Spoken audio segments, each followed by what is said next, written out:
नमस्कार, देवभूमि समाचार देख रहे हैं आप। आपके साथ मैं हूं बबीता। खबरों की शुरुआत बड़ी खबर के साथ। तो देहरादून में मुख्यमंत्री पुष्कर सिंह धामी की बैठक होने वाली है आज। तो देहरादून से इस वक्त की बड़ी खबर आपको बता रहे हैं। मुख्यमंत्री पुष्कर सिंह धामी आज बैठक लेने वाले हैं। तो महिला श्रमिकों की सुरक्षा को लेकर ये बैठक की जाएगी। तो डॉक्टर अब्दुल कलाम भवन सभागार में ये बैठक होने वाली है। तो दोपहर 3 बजे से रात 10 बजे तक शासकीय कार्य किए जाएंगे। तो देहरादून से इस वक्त की बड़ी खबर आपको बता रहे हैं। मुख्यमंत्री पुष्कर सिंह धामी आज बैठक लेने वाले हैं। तो महिला श्रमिकों की सुरक्षा को लेकर यह बैठक होने वाली है। डॉक्टर अब्दुल कलाम भवन सभागार में यह बैठक होगी। साथ ही दोपहर 3 बजे से लेकर रात 10 बजे तक शासकीय कार्य किए जाएंगे। तो बड़ी खबर आपको देहरादून से बताते हुए, मुख्यमंत्री पुष्कर सिंह धामी आज बैठक लेने वाले हैं। महिला श्रमिकों की सुरक्षा को लेकर यह बैठक होने वाली है। वहीं डॉक्टर अब्दुल कलाम भवन सभागार में इस बैठक को किया जाएगा। दोपहर 3 बजे से रात 10 बजे तक शासकीय कार्य रखे गए हैं। तो देहरादून से इस वक्त की बड़ी खबर आपको बता रहे हैं। मुख्यमंत्री पुष्कर सिंह धामी आज बैठक लेने वाले हैं। तो महिला श्रमिकों की सुरक्षा को लेकर यह बैठक की जाएगी। डॉक्टर अब्दुल कलाम भवन सभागार में यह बैठक होगी। तो दोपहर 3 बजे से लेकर रात 10 बजे तक शासकीय कार्य रखे गए हैं।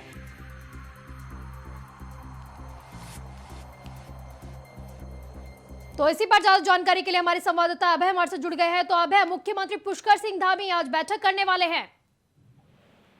मुख्यमंत्री पुष्कर सिंह धामी आज महिला सुरक्षाओं को लेकर, खासतौर पर जो महिला कर्मी है उनकी सुरक्षाओं को लेकर बैठक करेंगे। सबसे बड़ी बात है कि जिस प्रकार से अर्पिता भंडारी हत्याकांड यहाँ पर हुआ था, उसके बाद जो महिलाओं की सुरक्षा को लेकर सवाल उठ रहे थे, तो उस पर आज एक महत्वपूर्ण बैठक सचिवालय में होगी। मुख्यमंत्री पुष्कर सिंह धामी बैठक को करेंगे। शासन के आला अधिकारी यहाँ पर मौजूद रहेंगे और मुख्यमंत्री की तरफ से सख्त दिशा निर्देश यहाँ पर दिए जाएंगे। बैठक के साथ ही कह सकते हैं कि एक नया कानून लाने की बात यहाँ पर हो सकती है कि जो महिला कर्मियां हैं, जो महिला कर्मी हैं, जो काम करती हैं, कामकाज वाली, जो कार्यालय वाली है, जिसमें से काम करने वाले, उनके सुरक्षाओं को लेकर जो बातचीत लगातार रूप से उस पर आगे महत्वपूर्ण बैठक होगी। तो अहम निर्णय आज की बैठक की जा सकते हैं। अब तो कुछ देर में ये बैठक यहाँ पर शुरू होगी और सीधे तौर पर ये कह सकते हैं कि पूरे राज्य में महिलाओं की सुरक्षा को लेकर बड़ा निर्णय इस बैठक में लिया जा सकता है। जी, अबे जिस तरह से देखा जा रहा है, महिलाओं के जो अपराध का ग्राफ है, जो महिलाओं के खिलाफ जो अपराध का ग्राफ लगातार बढ़ता जा रहा है, क्या कहा जाए, उसी को लेकर ये सुरक्षा बैठक रखी गई, ये बैठक की जा रही है। क्योंकि लगातार जिस प्रकार से यहाँ पर ग्राफ बना है, खासतौर पर महिलाओं की सुरक्षा को लेकर जो आपराधिक ग्राफ में जो वृद्धि यहाँ पर आई है, उसको लेकर ये महत्वपूर्ण बैठक है। मुख्यमंत्री पुष्कर सिंह धामी की अध्यक्षता में। तो अबे कितने बजे से बैठक शुरू हो जाएगी और कौन कौन लोग इसमें शामिल होने वाले हैं? तो देखो, मुख्यमंत्री की अध्यक्षता में बैठक यहाँ पर सचिवालय में होगी। मुख्य सचिव इस बैठक में मौजूद रहेंगे। डीजीपी जो पुलिस के महानिदेशक हैं वो इस बैठक में मौजूद रहेंगे और शासन के आला अधिकारी इस बैठक में मौजूद रहेंगे। इसके अलावा जिलों से पुलिस कप्तानों को भी इस बैठक में वीडियो कॉन्फ्रेंसिंग के माध्यम से जोड़ा जाएगा, क्योंकि सभी जनपदों में जिस प्रकार से महिला सुरक्षा को लेकर बातचीत इस समय चल रही है, जो सख्त कानून बनाने की मांग यहाँ पर सरकार से की जा रही है, उस पर जी मांग की जा रही है और इस पर आज फैसला भी लिया जा सकता है। ठीक है, अबे आप हमारे साथ बने रहिए, मैं दोबारा आपके पास लौटूंगी।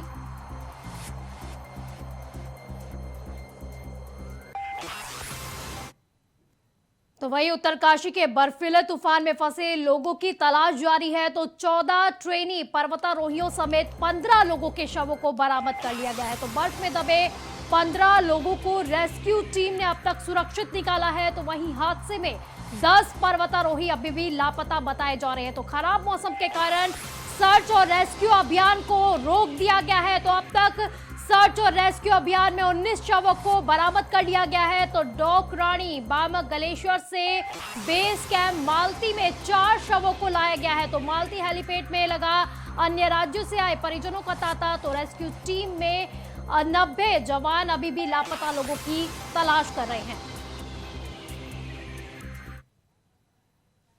तो इसी पर ज्यादा जानकारी के लिए अभय हमारे साथ लाइव जुड़ रहे हैं। तो अभय, जिस तरह से लगातार तलाश जारी है, तो कितने लोगों को अभी तक रेस्क्यू किया जा चुका है? देखो, जो उत्तरकाशी के द्रौपदी डांडा 2 पर जो ये एवलॉन्च यहाँ पर आया था, आज से 3 दिन पहले एवलॉन्च यहाँ पर आया था। 3 दिन के बाद अभी तक का जो रेस्क्यू अभियान के जो परिणाम यहाँ पर हैं, उसमें कह सकते हैं कि 15 लोगों को सकुशल अभी तक इस रेस्क्यू अभियान में बचाया गया है। इन लोगों को सुरक्षित स्थानों पर यहाँ पर पहुँचाया गया है, जिसमें से 2 लोगों का अभी भी ये कह सकते हैं कि जो ज़्यादा गंभीर रूप से यहाँ पर घायल हुए थे इस एवलॉन्च में, उनका यहाँ पर इलाज चल रहा है। एक का इलाज उत्तरकाशी के बेस अस्पताल में चल रहा है, दूसरे जो प्रशिक्षु थे जो इस एवलॉन्च में घायल हुए थे, उनका ऋषिकेश एम्स अस्पताल में इलाज चल रहा है। 19 लोगों के शव अब तक यहाँ पर बरामद कर लिए गए हैं। 10 लोग अभी भी यहाँ पर लापता बताए जा रहे हैं, जिनकी सूचना नहीं मिल पा रही है। और सबसे बड़ी बात ये कही जा सकती है, जो चिंता का विषय है वो यही है कि द्रौपदी डांडा चोटी पर अभी भी जो मौसम का जो बना हुआ जो वहाँ का मौसम है वो काफ़ी ख़राब वहाँ पर कहा जा सकता है। बर्फबारी वहाँ पर हो रही है और ऐसे में जो रेस्क्यू अभियान है वो वहाँ पर अभी शुरू नहीं कर पाए हैं। ये कह सकते हैं कि जो गुलमर्ग से जो एक्सपर्ट की टीम यहाँ पर आई थी, नीम और SDRF की जो टीम है वहाँ पर मौजूद, IDP की जो टीम है, जो एक्सपर्ट जिन्हें पर्वतारोहण का सबसे ज़्यादा एक्सपीरियंस उनके पास है, खासतौर पर एवलॉन्च के समय में किस प्रकार से बचाव का काम वहाँ पर किया जा सकता है, जो एक्सपर्ट टीम है वो ये कह सकते हैं कि द्रौपदी डांडा का जो बेस कैंप है, यानी जो ग्लेशियर के पास का जो बेस कैंप है, वहाँ पर अभी ये कह सकते हैं कि जो फुटवर्क यानी जो पैदल रेस्क्यू अभियान वहाँ पर किया जा सकता है उसको करते हुए वो नजर आ रहे हैं। सेना के हेलीकॉप्टर कल तक ये कह सकते हैं कि 3 जो हेलीकॉप्टर लगाए गए थे इस रेस्क्यू अभियान में, वो कल तक रेकी कर रहे थे, लेकिन आज उनका भी उस जगह पर जाना मुमकिन नहीं हो पा रहा है, क्योंकि जो मौसम वहाँ पर बदला हुआ है, जो बर्फबारी वहाँ पर लगातार हो रही है, उसके चलते हेलीकॉप्टर अपनी उड़ान वहाँ पर नहीं भर पा रहे और उस जगह के जो वस्तु स्थिति है, जो अभी तक की जो सही जानकारी वो वहाँ पर नहीं मिल पा रही है। यानी 10 लोग अभी तक लापता है, 19 लोगों के शव अब तक इस एवलॉन्च की घटना में यहाँ पर प्राप्त हो चुके हैं। 15 लोगों को सकुशल रेस्क्यू यहाँ पर किया जा चुका है। टोटल मिलाकर कहा जा सकता है कि 90 खराब मौसम के चलते रेस्क्यू अभी तक के लिए जो अभियान है उसे रोक दिया गया है, तो मौसम विभाग की तरफ से कब तक अलर्ट दिया गया है? बिल्कुल, मौसम विभाग ने आज भी गढ़वाल मंडल के कुछ जनपदों के लिए, जिसमें खासतौर पर उत्तरकाशी का जनपद है, टिहरी जनपद, पौड़ी जनपद है, वहां पर ऑरेंज अलर्ट जारी किया है। यानी भारी बारिश की आशंका अभी भी यहां पर जताई जा रही है। कल शाम से ही वहां पर लगातार मौसम वहां पर खराब चल रहा है, बर्फबारी और हल्की बारिश वहां पर हो रही है। और उसी बर्फबारी के चलते कह सकते हैं कि द्रौपदी डांडा का जो रेस्क्यू अभियान था, जिस पर सेना के हेलीकॉप्टरों का उड़ना बहुत जरूरी था, वो वहां पर उड़ान नहीं भर पा रहे हैं। यानी जिस जगह पर एवलॉन्च आया था, जो ग्लेशियर है, बाबूगंज जो ग्लेशियर है, वहां पर सेना के हेलीकॉप्टर आज रेकी नहीं कर पा रहे। ये कह सकते हैं कि जो पैदल की जो रेस्क्यू टीमें हैं वो बेस कैंप से नीचे वाला जो क्षेत्र है जहां पर घटना घटी थी, उससे बेस कैंप से नीचे क्षेत्र है, वहां पर अपना रेस्क्यू अभियान वहां पर कर रहे हैं, सर्च अभियान वहां पर चलाए हुए। लेकिन सेना के हेलीकॉप्टर खराब मौसम के चलते उस जगह पर अभी तक नहीं पहुंच पाए। और रेस्क्यू टीम में 90 जवान भी लापता लोगों की तलाश कर रहे हैं। अभी तो आपसे जानना चाहेंगे कितना ज्यादा ये चुनौतीपूर्ण सभी लोगों के लिए हुआ पड़ा है, ये रेस्क्यू अभियान जो है कितना ज्यादा चुनौतीपूर्ण है? चुनौतीपूर्ण तो इसलिए भी कहा जा सकता है क्योंकि जिस प्रकार से मौसम का खराब मिजाज जो वहाँ पर देखने को मिल रहा है, वो सबसे बड़ी बाधा इस रेस्क्यू अभियान में यहाँ पर बन रहा है, क्योंकि लगातार बर्फबारी उस क्षेत्र में हो रही है। ऐसे में कह सकते हैं कि अगर मौसम साफ भी होता तो उसके बाद भी जो चुनौतियाँ वहाँ पर होंगी और ज़्यादा बढ़ती हुई नजर आएंगी, क्योंकि ताज़ी जो बर्फ़ होगी वो धूप के साथ और पिघलना वहाँ पर शुरू हो जाएगी। और ऐसे में जो वहाँ पर रेस्क्यू अभियान चलाया जाएगा उसकी चुनौती और वहाँ पर बढ़ जाएगी। तो उन चीज़ों से निपटने के लिए कह सकते हैं कि जो एक्सपर्ट टीमें वहाँ पर लगी है वो फिलहाल अभी तक उस जगह तक नहीं पहुँच पाई है जहाँ पर एवलॉन्च यहाँ पर आया था। लेकिन ये कह सकते हैं कि जो उसके आसपास के जो क्षेत्रों पर वहाँ पर रेस्क्यू अभियान चल रहा है, शवों को बरामद अभी तक कर वहाँ पर 19 शवों को बरामद कर लिया गया है। लेकिन जो 10 लोग अभी भी लापता है उनकी जानकारी पूरी तरीके से इन एक्सपर्ट जो रेस्क्यू जो टीम है उनको नहीं मिल पाएगी। कहा जा रहा है परिजनों का तांता भी लगा हुआ है, तो क्या कहा जाए जो लापता लोग हैं उनके भी परिजन पहुंच चुके हैं? बिल्कुल, ये कह सकते हैं कि हैदराबाद हो, कर्नाटक हो या पश्चिम बंगाल के लोग हों या महाराष्ट्र से लोग हों, जो वहाँ पर पहुँचे, जो परिजन अपनों की तलाश में वहाँ पर आए हैं, उनको सही तरीके से जानकारी नहीं मिल पा रही है। जो 1900 अभी तक बरामद हुए हैं उनमें भी सिर्फ 2 की शिनाख्त वहाँ पर हो पाई है। 17 लोग अभी भी 1700 ऐसे हैं जिनकी शिनाख्त अभी नहीं हो पाई है। जो शिनाख्त हो पाई थी जो वो दोनों नीम की ट्रेनर थी, उत्तरकाशी की रहने वाली वो महिलाएँ थी, युवतियाँ थी, जिसमें एक सविता कंसवाल है, दूसरी नवमी रावत है। ये दोनों ही उत्तरकाशी जनपद की रहने वाली है। दोनों नीम में ट्रेनर रही हैं और इस घटना में वो दोनों ही अकाल मृत्यु का ग्रास वहाँ बनी है। उनकी शिनाख्त वहाँ पर हो पाई है, लेकिन बाकी जो 17 शव है उनकी शिनाख्त अभी तक नहीं हो पाई है। शिनाख्त नहीं हो पा रही है और लगातार ग्राफ भी बढ़ता जा रहा है। वहीं पर रेस्क्यू टीम के लिए भी काफी चुनौतीपूर्ण बना हुआ है कि किस तरह से वो रेस्क्यू करेगी, क्योंकि मौसम विभाग का कहना है कि वहां पर मौसम लगातार खराब होता जा रहा है। फिलहाल के लिए आपका बहुत बहुत धन्यवाद, लेकिन अभी आप हमारे साथ बने रहिए, मैं दोबारा आपके पास लौटूंगी।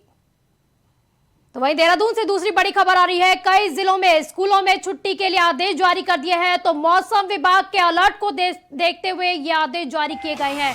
तो बड़ी खबर आपको देहरादून से बता रहे हैं, कई जिलों में स्कूलों में छुट्टी के आदेश जारी कर दिए हैं। तो मौसम विभाग के अलर्ट को देखते हुए आदेशों को जारी किया गया है। तो मौसम विभाग ने अलर्ट जारी किया है। तो मौसम खराब होने का अलर्ट जारी किया है। तो कई जगहों पर रेड अलर्ट जारी किया है, तो कई जगहों पर ऑरेंज अलर्ट जारी किया गया है। तो वहीं कई जिलों में इसको देखते हुए स्कूलों को बंद कर दिया गया है। तो देहरादून से इस वक्त की बड़ी खबर आपको बता रहे हैं, कई जिलों में स्कूलों में छुट्टी के आदेश जारी कर दिए हैं। तो मौसम विभाग ने अलर्ट जारी किया है। तो कई जगहों पर रेड अलर्ट जारी किया गया है, तो कई जगहों पर ऑरेंज अलर्ट जारी किया है। तो लगातार मौसम बिगड़ता जा रहा है, जिसे देखते हुए स्कूलों में छुट्टी दे दी गई है। तो 12वीं तक के सभी स्कूल और आंगनबाड़ी केंद्रों में अवकाश घोषित कर दिया गया है। तो कई जिलों में स्कूलों में छुट्टी के आदेश भी दे दिए गए हैं। तो बड़ी खबर आपको बता रहे हैं, भारी बारिश के चलते और मौसम खराब होने की वजह से अलर्ट जारी किया गया है। साथ ही मौसम विभाग ने जो अलर्ट जारी किया है, जिसको देखते हुए प्रशासन की ओर से छुट्टी और अवकाश के जो है आदेश जारी कर दिए हैं। तो इसी पर ज्यादा जानकारी के लिए अभय कैंतुरा हमारे से जुड़े हुए हैं। तो अभय, लगातार मौसम खराब होने के जो है आसार नजर आ रहे हैं, जिसको देखते हुए कई जगह ऑरेंज अलर्ट जारी कर दिया, कई जगह पर रेड अलर्ट जारी कर दिया है। तो वहीं स्कूल भी बंद कर दिए गए हैं। उत्तराखंड के लिए अगले 24 घंटे काफ़ी यहाँ पर मुश्किलों भरे रह सकते हैं। मौसम विभाग ने कई जनपदों में रेड अलर्ट भारी बारिश का यहाँ पर जारी करा है। गढ़वाल मंडल में खासतौर पर ऑरेंज अलर्ट यहाँ पर जारी किया गया है। लेकिन जो सबसे बड़ी चिंता का विषय वो यही है कि कुमाऊं मंडल के जो 4 जनपद हैं, आपका बागेश्वर जनपद हो गया, नैनीताल जनपद हो गया, आपका पिथौरागढ़ जनपद हो गया, इसके अलावा उधम सिंह नगर जनपद हो गया, यहाँ के लिए चंपावत जनपद के लिए यहाँ के लिए रेड अलर्ट भारी बारिश का यहाँ पर मौसम विभाग की तरफ से जारी किया गया है। गढ़वाल मंडल में कह सकते हैं कि उत्तरकाशी जनपद हो गया, टिहरी जनपद हो गया, चमोली जनपद हो गया, यहाँ पर मौसम विभाग की तरफ से ऑरेंज अलर्ट यहाँ पर भारी बारिश का जारी किया गया है। और इसी मौसम विभाग के इसी अलर्ट को देखते हुए इन 7 जनपदों में इस समय कह सकते हैं कि जिला प्रशासन ने बड़ा निर्णय लिया है। कक्षा 1 से लेकर कक्षा 12वीं तक के जो स्कूल थे, जो आंगनबाड़ी केंद्र थे, उनको एक दिवसीय छुट्टी रखने का यहाँ पर ऐलान यहाँ पर कर दिया गया है। कुछ जनपद ऐसे हैं, चाहे वो चंपावत का हो या उत्तरकाशी का हो, वहाँ पर 1 से 2 दिन की छुट्टी भी हो सकती है। यानी जैसे मौसम की परिस्थितियाँ बनेंगी, जैसे मौसम के हालात वहाँ पर रहेंगे, उसके अनुरूप वहाँ पर निर्णय लिए जाएंगे। लेकिन जिस प्रकार से मौसम विभाग ने भारी बारिश का अलर्ट जारी करा, उसको देखते हुए जिला प्रशासन काफी अलर्ट मोड पर यहाँ पर विभाग की तरफ से तो अलर्ट जारी कर दिया, लेकिन प्रशासन की ओर से कितनी तैयारियां देखी जा रही है इसको लेकर? तो आपदा प्रबंधन विभाग बड़ा अलर्ट मोड पर इस समय नजर आ रहा है। जो टीमें कह सकते हैं कि चाहे एसडीआरएफ की हो, एनडीआरएफ की हो टीमें हो, जो इस समय आपदा बचाओ राहत में जो टीमें लगाई गई है, उनको उस स्थानों पर यानी जहां पर उनको रोका गया है, वहीं उन जगहों पर अलर्ट रहने के लिए कहा गया है। क्योंकि जिस प्रकार से उत्तराखंड में ये कह सकते हैं कि मानसून के सीजन में आपदाएं आती है, तो ऐसे में इस रेड अलर्ट के दौरान भी आपदा की जो सूचनाएं मिल सकती हैं, उसमें रिस्पॉन्स टाइम सबसे कम हो, राहत और बचाव के काम तेज गति से वहां पर किया जा सके, इसलिए आपदा प्रबंधन की जो टीम है वो वहां पर अलर्ट मोड पर रखी गई है। जिला प्रशासन अपना स्तर पर ऐसे संभावित क्षेत्रों से लोगों को सुरक्षित स्थानों पर जाने की अपील यहां पर कर रहा है, जहां पर भारी बारिश के चलते नदी नालों का जो उफान है वो यहाँ पर उफान पर आ सकते हैं, जल स्तर पानी का बढ़ सकता है, या फिर जो भूस्खलन वाले जो क्षेत्र है उस जगहों पर लोगों को ना जाने की सलाह वहाँ पर दी जा रही है। तो अपना स्तर पर कह सकते हैं कि शासन प्रशासन लगातार अलर्ट मोड पर यहाँ दिखा रहा है, लोगों के लिए एडवाइजरी जारी कर, लोगों से अपील यहाँ पर सुरक्षा की अपील कर रहा है। लेकिन जिस प्रकार से उत्तराखंड में मौसम हमेशा ही दुखदाई रहता है, आसमान से बरसने वाली बारिश आफत की बारिश बनकर उभरती है, तो ऐसे में कह सकते हैं कि इस बार भी रेड अलर्ट जारी किया गया। अब देखना ये होगा कि प्रकृति के कहर से उत्तराखंड कितना बच पाता है। लेकिन आपसे जानना चाहेंगे वो कौन से इलाके हैं जिसको लेकर प्रशासन को ज्यादा अलर्ट रहने को कहा गया है? देखो, सबसे बड़ी बात है कि उत्तरकाशी जनपद हो गया, आपका चमोली जनपद हो गया, बागेश्वर, पिथौरागढ़, चंपावत जनपद, यहाँ पर खासतौर पर लोगों से ज़्यादा सावधानी बरतने के लिए कहा गया है, क्योंकि इन जगहों पर भूस्खलन की सबसे ज़्यादा संभावना यहाँ पर हो सकती है। जो सड़क मार्ग से जो जाने वाले जो लोग, उन्हें खासतौर पर जिला प्रशासन की जो एडवाइजरी जारी हुई है, उस एडवाइजरी को पालन करने के लिए कहा गया है, ताकि पहाड़ों में किसी भी प्रकार से यात्रा के दौरान यात्रियों को परेशानियों का सामना न करना पड़े। अगर बारिश होती है, बारिश तेज होती है, तो फिर ऐसे में यात्रियों को सुरक्षित स्थानों पर ही रुकने के लिए कहा जा रहा है, ताकि किसी भी प्रकार से यात्री परेशानियों से ना घिरे और इन परेशानियों से बच सके। बिल्कुल, इसके अलावा जारी कर दिया गया है, मौसम विभाग ने येलो और ऑरेंज अलर्ट जारी कर दिया है, साथ ही रेड अलर्ट भी जारी किया गया है। साथ ही ये कहा गया है कि प्रशासन को ज्यादा से ज्यादा सतर्क रहने की बात कही गई है, व्यवस्था बनाए जाने की बात कही है। फिलहाल के लिए बहुत बहुत शुक्रिया आपका इन तमाम जानकारी के लिए। तो वही प्रदेश की 10 जल विद्युत परियोजनाओं का भाग्य तय करेगा पीएमओ। तो प्रदेश की 10 जल विद्युत परियोजनाओं का भाग्य अब पीएमओ के हाथ में होगा। तो राज्य सरकार के अनुरोध पर प्रधानमंत्री कार्यालय में बैठक भी बुलाई जाएगी। तो अलकनंदा नदी पर प्रस्तावित है राज्य की 10 जल विद्युत परियोजनाएं। तो प्रदेश की 10 जल विद्युत परियोजनाओं का भाग्य पीएमओ डिसाइड करेगा। तो राज्य सरकार के अनुरोध पर प्रधानमंत्री कार्यालय में इसके लिए बैठक भी बुलाई जाएगी। तो अलकनंदा नदी पर प्रस्तावित है राज्य की 10 जल विद्युत परियोजनाएं।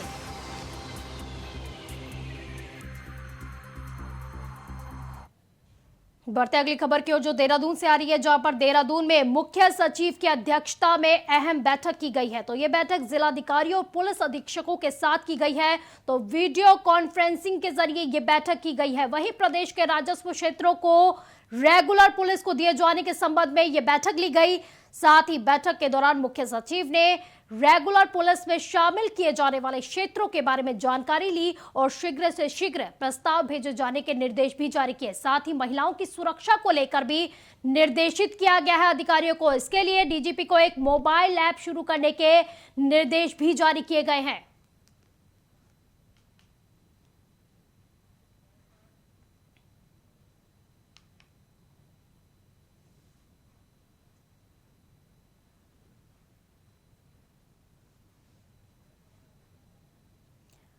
खबर पिथौरागढ़ से है, जहां पर पिथौरागढ़ में यूजर चार्ज के विरोध में नगर पंचायत में व्यापार संघ के अधिशासी अधिकारी का घेराव किया गया है।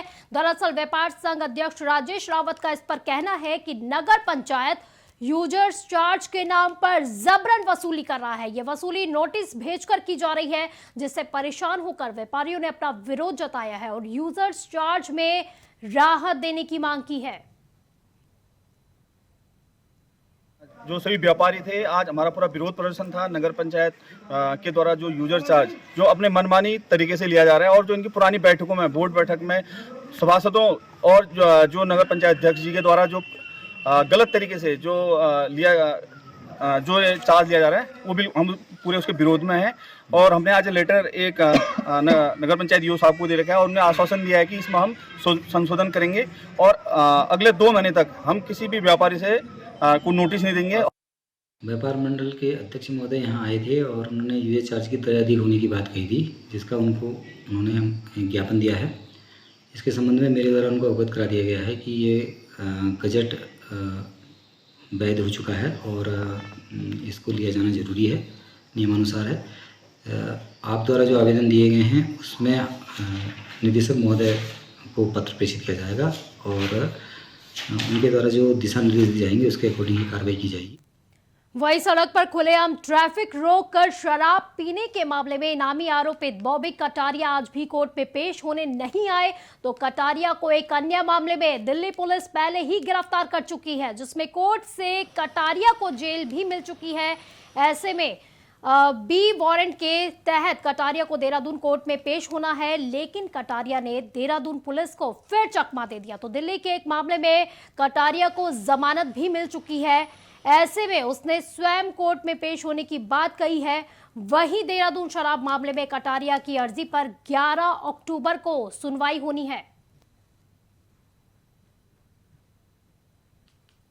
बॉबी कटारिया का जो बी वारंट था हमारे द्वारा जेल में दाखिल किया गया था और उसमें जो है 6 तारीख की जो डेट थी जिसमें कि उसको यहाँ पर पेश किया जाना था। तो अभी सूचना ये मिल रही है कि शायद कोर्ट में उसके द्वारा अप्लाई किया गया और इस अंडरटेकिंग के साथ कि वह स्वयं ही कोर्ट में उपस्थित होगा, उसको रिलीज़ कर दिया गया है। तो यहाँ पर कोर्ट के सामने उपस्थित होने के लिए उसको निर्देशित किया गया है संबंधित कोर्ट द्वारा। जो लीगली जो हमारे क्या कार्रवाई जो हमारे प्रोसेस में है, जैसे हम लोग प्रोक्लेमेशन की कार्रवाई कर चुके हैं, तो उसके आगे अब 83 की कार्रवाई के लिए हम लोग आगे फर्दर जो है कार्रवाई करेंगे। तो देहरादून से इस वक्त की बड़ी खबर आपको बता रहे हैं। पेपर लीक मामले में हाकम सिंह की मुसीबतें कम होने का नाम नहीं ले रही। तो प्रशासन ने 3 और भवनों को खाली कराने का नोटिस जारी कर दिया है। तो भवन खाली ना करने पर प्रशासन अब ध्वस्तीकरण की बड़ी कार्रवाई करेगा। तो प्रशासन का दावा, हाकम सिंह ने सरकारी जमीन पर निर्माण करवाया है और वन विभाग की सरकारी भूमि पर 3 और भवन बनवाए हैं।